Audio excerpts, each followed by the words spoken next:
Jean devait être un peu, voire même beaucoup blagueur au quotidien.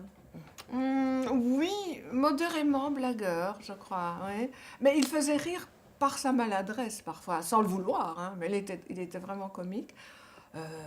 Tu sais, par exemple, il boutonnait sa chemise, tu sais, le lundi avec le mercredi, tu sais, la chemise était toute tordue. Il se faisait des trucs, mais il ne faisait pas exprès, mais il était comique, je dois dire, oui.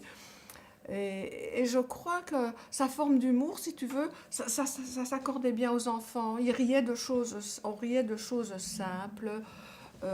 Oui, il était drôle.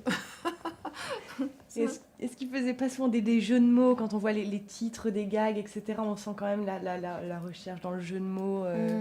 Hum, pas des masses, pas des masses. Non. Non, non. En fait, j'ai vécu longtemps avec Charles de Goth, qui est un autre dessinateur de BD, et là, ça fusait de tous les côtés.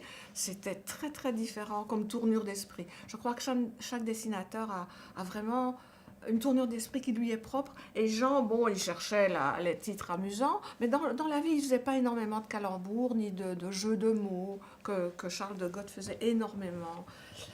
Et voilà, non, D'accord. non. Oui.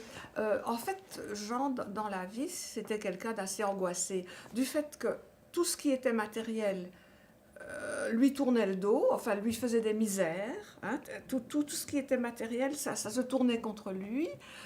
Eh bien, c'est ça, il se réfugiait dans le rose de sa BD où on ne se coince pas les doigts, où on ne cogne pas des objets, on ne renverse pas des verres de vin. Voilà.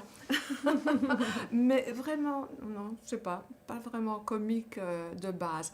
C'était un angoissé. Un angoissé parce qu'il se savait démuni devant toutes les réalités. Il se, vraiment, c'était son refuge, sa BD. Ça, il savait faire. Mm. Et il savait qu'il savait le faire. Ça le rassurait énormément, tu vois.